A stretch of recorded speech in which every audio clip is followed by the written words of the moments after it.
Hello, and welcome to the fourth and last part in our series called Transactional Analysis. You remember in part 1 and 2 we looked at how we are made, that when you look at me you're seeing three distinct Andrews made in the image of God, three in one.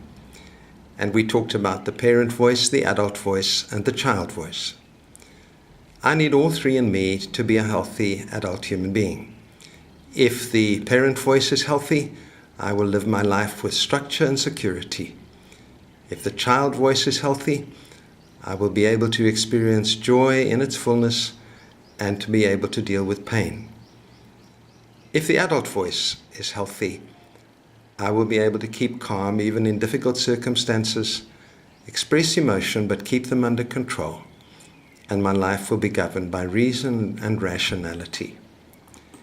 Then in part 2, we looked at the agreements or transactions that take place when people meet one another. We can operate in the child-child voice, we can operate in the parent-child voice, we can operate in the adult-adult voice. Parent-child, child-child are both fine and appropriate at certain times, but the adult voice is the goal of all human relationships, where we can talk calmly and rationally. We can express difficult things without feeling threatened, without threatening each other. We never tell each other what to do. We give suggestions, never orders or demands, and we leave each other free to make our own decisions.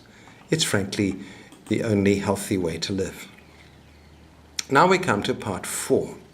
Now in part 4 we're going to talk about some things called scripts and games, very central to the whole concept of TA. Let's begin with scripts. Now a script is like a life plan that I have. It's like a shorthand description of who I am and how I will react. It's how I make sense of reality. It's parallel to what Scott Peck calls my maps. And they are useful. I actually can't operate without them. Life is far too complicated for me to wake up every morning and reinvent who I am. I can't walk into a meeting every day and while I'm sitting in the meeting reinvent who I am and how I'm going to operate. I need some shorthand understanding of who I am, and up to a point that's quite healthy. And I get in my mind a set of scripts. This is who Andrew is. They're already pretty well formed by the age of 7. Now while they are useful, I need to be careful of them, because they have certain inherent shortcomings. One of those is that they are self-fulfilling. If I get a script that I am clumsy, guess what? I become clumsy. They are self-fulfilling, so we need to be very careful of them. And be very careful when you put a script on someone else, because people tend to live into the script that is placed upon them. A second problem with scripts is that they tend to be very proscribing. In other words, they put a circle around me and you must not step out of that circle. It's like a script in a play. If I'm acting in a play, the director on the first day gives me a script and that's what my script is. If I'm playing Hamlet, I can't suddenly throw in a few lines of Laertes just for fun. It'll throw the whole thing into chaos. And in fact, we'll talk about that chaos a little bit later on. And so I need to be careful that I'm not living by scripts that actually restrict me. In fact, all scripts restrict us because you and I are the most complex beings yet discovered in the universe. And we cannot be described by a simple little sentence. And every script takes the form of a sentence, usually quite a little sentence, that sits in my mind. And so scripts, not bad in themselves, but they do have inherent dangers. The real danger lies in whether it's a good script or a bad script that I'm living by. I'm going to give you quite a long list of examples of scripts. All of these are negative. Some of them are expressed in the positive form, do this, do that, but they're negative. And then I want you to examine whether perhaps something in this list rings a bell with you. So here are some of them. Don't be important. Don't belong. Don't be close. Don't be well. Don't think. Don't feel. The bottom one is awful. It means deny yourself, and I don't think in the way that Jesus intended. Just deny your own feelings. Don't belong, don't be too close. Those two scripts ensure that I will be a lonely person. I will never experience enjoyable intimacy. And that one, don't be well. Who would ever not want to be well? Well, that's a good question. In fact, when Jesus came to the well of Bethesda, he found a man who had been a cripple for 39 years. And he asked him an amazing question. The question was, do you want to be well? Now, who would say no to that? And yet I think Jesus sensed in that man that being sick was quite convenient to him. He was always brought his food. He didn't have to carry any responsibilities. Being well carries quite serious responsibilities. Here's another list. Don't exist. Don't be yourself. Don't be a child. Don't grow up. Don't succeed. Don't do anything. Don't exist. You remember we looked at the mother who said to her daughter, I never really wanted you. She actually lives her life trying not to exist. Don't be a child. In other words, always use the parent voice. Don't grow up. Always use the child voice. Don't succeed. Always be the helpless child. These are set scripts. And then others that are expressed in the positive, but they're not positive at all. Please others. Be perfect. Be strong. Try hard. Hurry up. Be careful. These are life scripts that people can adopt. They've been placed on them. And they can be so restrictive. Please others. Oh, it's so tiring. In fact, as I look at this list, I just feel exhausted.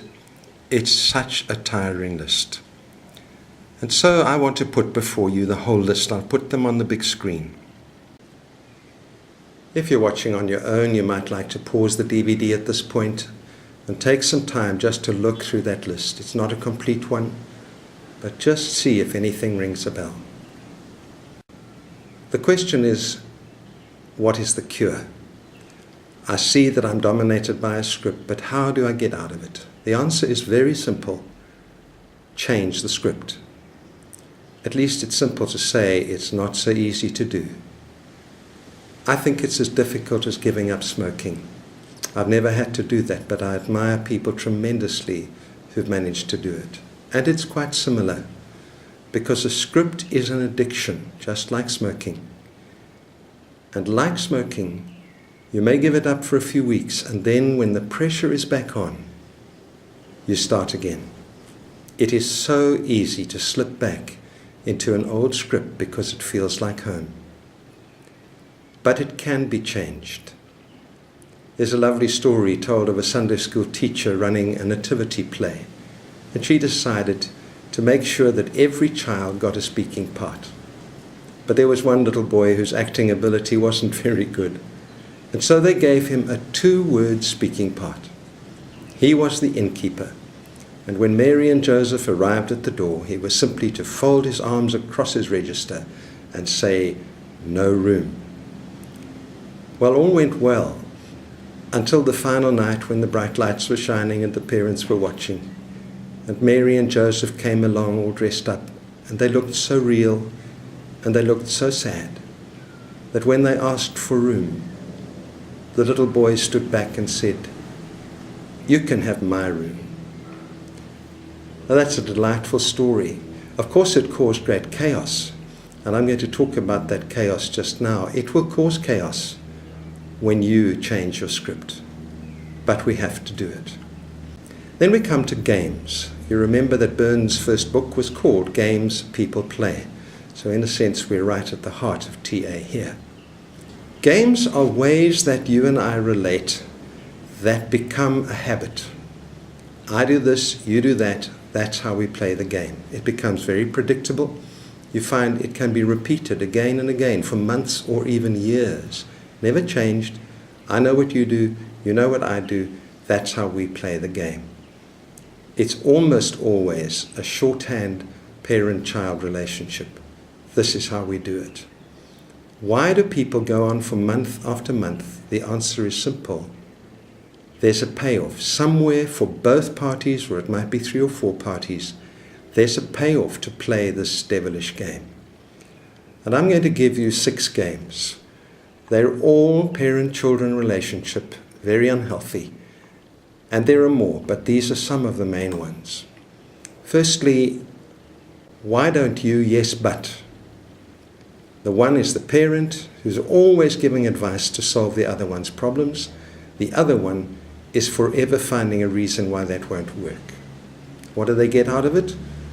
Well, the parent figure gets out of it that I've done my bit, I've really tried to help, and that frees me of responsibility. The other one gets out of it that I've tried things but they don't work, and so that frees me of responsibility. You see, people really enjoy being free of responsibility because responsibility is a burden. A second one is, if it weren't for you. That's the child speaking. You, the parent, are the problem. If it weren't for you, my life would come right. Exactly the same payoff. I'm not responsible for all that goes wrong. You are. And that leaves me not responsible for my life. It's an awful life, but it's comfortable and I feel at home in it. Try this one. Why does this always happen to me? The child is talking to, I don't know who, maybe fate. Just a belief that life always goes wrong for me. And of course, it's self-fulfilling. And so life does go wrong for them. But they never take responsibility and say, in fact, I can change how my life goes. No, it just goes this way for me. The fourth one is, look how hard I've tried. Look how hard I've tried, meaning nothing ever works, but I've really tried, so again, I'm free of responsibility. I work so hard. I try so hard to be perfect, but it never works out. The last 2 are particularly devilish and very common. You're bad. I'm a martyr. Now that is very common, for example, where there's an alcoholic involved, father or particularly a wife. The alcoholic is bad. He does bad things. When he gets drunk, he's abusive, or whatever it is. He falls on the carpet and vomits. The wife is the martyr. She always picks him up and puts him into bed. She cleans up the vomit. And when he's sober next morning or fairly sober, she tears strips off him and then tells all her friends what a martyr she is. The next night he gets drunk, it all happens again. It's a game they go on and on playing. What's the payoff?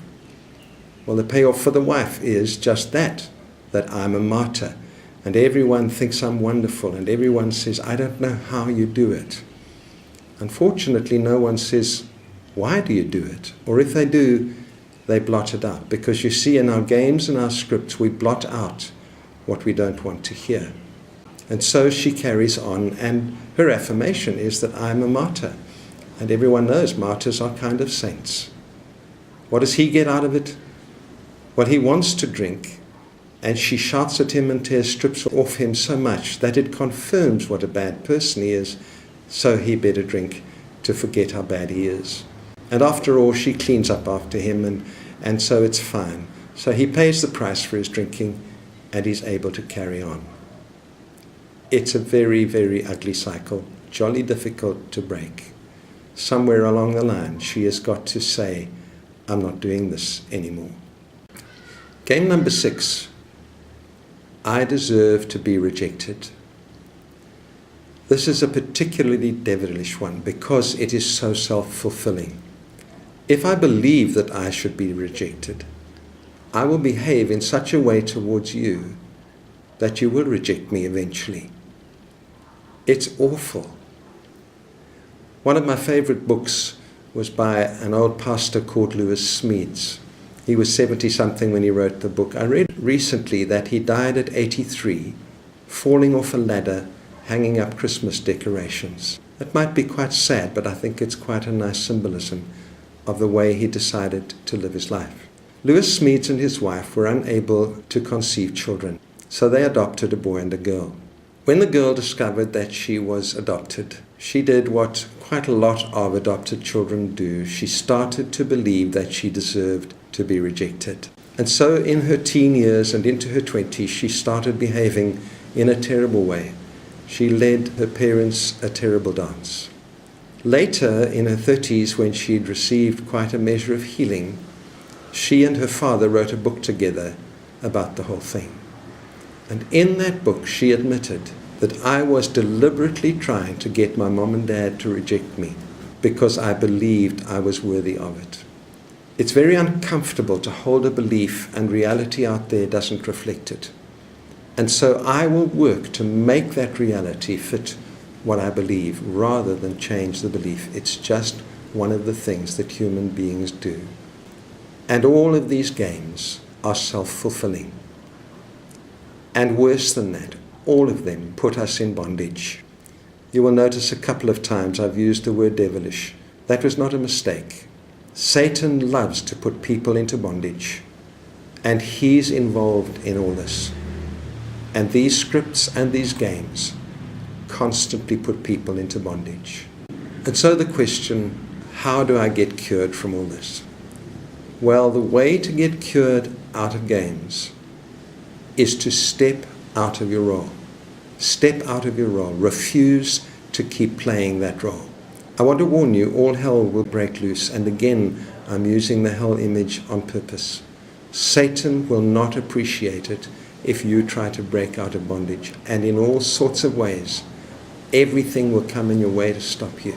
But it's the only way. It's a way of great courage. It's the way to freedom. And the second thing I have to do is deprive the other person of the payoff. For a start, that woman with an alcoholic husband must leave him in his vomit to wake up there in the morning. And she must refuse to cook him another meal until that vomit is cleaned up. But she's not going to do it. She also has to deny him the payback of her shouting and leave him to sort out his own life. Smedes and his wife came to a point with their daughter where they didn't know what to do. She in fact had developed severe anorexia on top of everything else, and it was life-threatening. He sat in his study one night and came to himself. He realized, my whole life is being governed by my daughter's behavior. My work is suffering. I don't sleep at night. You see, one of the devilish things about anorexia is it's to do with control.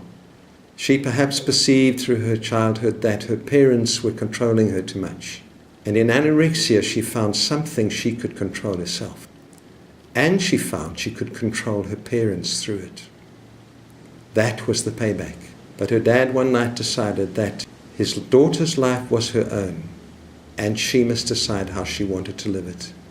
She must either choose life or choose death. But as for him, he was choosing life and getting on with his life. And he did that. He got back to his life. His wife and him started talking about different things for a change, doing things together. And although there was a pain in their heart, they got on with life and with enjoying life. Probably that was the key to their daughter's saving. But it was a courageous step because their daughter might have chosen death, as some do. As it happened, she chose life. Now you remember at the beginning of part 1, I talked about change, and I listed some of the things we need to do for change to take place. We talked about, I must want to change. I need to perceive what needs changing. I need to make some firm decisions, and it's really helpful if I can understand the causes. We've just been talking about making decisions. Decisions to change your script. Decisions to step out of a role you've been playing in some game or other. Those decisions require real courage. But I believe human beings are capable of decisions that last for the rest of their lives. But in concluding, I would like to add a fifth. I believe you can make great change with just the top 4. But to me, the fifth is actually the most important of all. Involve Jesus in your life and in your problems.